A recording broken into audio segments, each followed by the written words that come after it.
We had a story last night about Suella Braverman. Now, I understand that obviously I set that up sort of in the evening, but between setting it up and talking to you guys about it, this news actually came out. And Chewy, you were saying that some people were talking about it in the chat.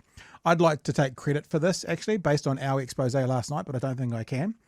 That the conversation we had last night about Suella Braverman, wake up this morning, saw late last night, that actually she is gone burger. Quite controversial because David Cameron is coming back. How does David Cameron come back and be sworn as an MP? Fucked, right?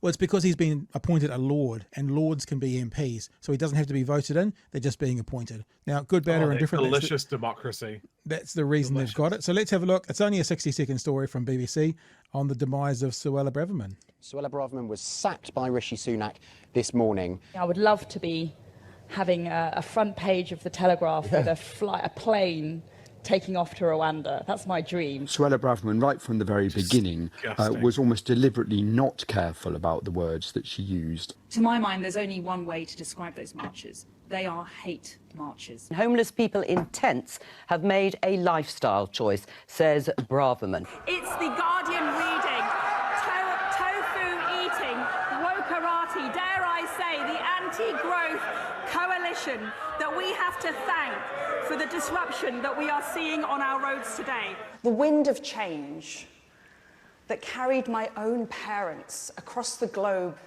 in the 20th century was a mere gust compared to the hurricane that is coming. Uncontrolled immigration, inadequate integration. One of those classic statements from a revolting person about pulling the ladder up, eh? My parents who got to immigrate here and set this life up for me, now the rest of you can fuck off. You know, it's like, it's classic. Yeah, revolting. Absolutely.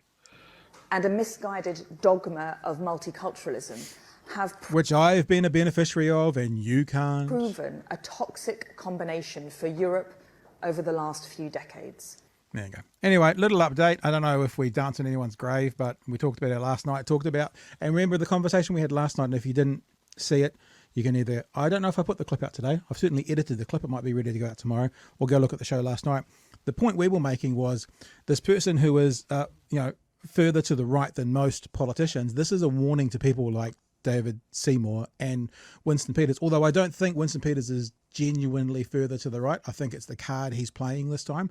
I think David Seymour is.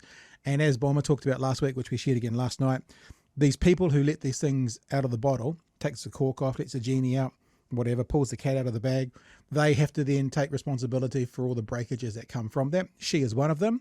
And obviously it became too much for the incumbent government, and she's been booted. Mostly, it seems that the final straw, it seems, was her accusing the police of playing favourites at the protest, that they looked after the left-wing protesters, but they wouldn't help the right-wing protesters. That seems to be the final straw, Chewy.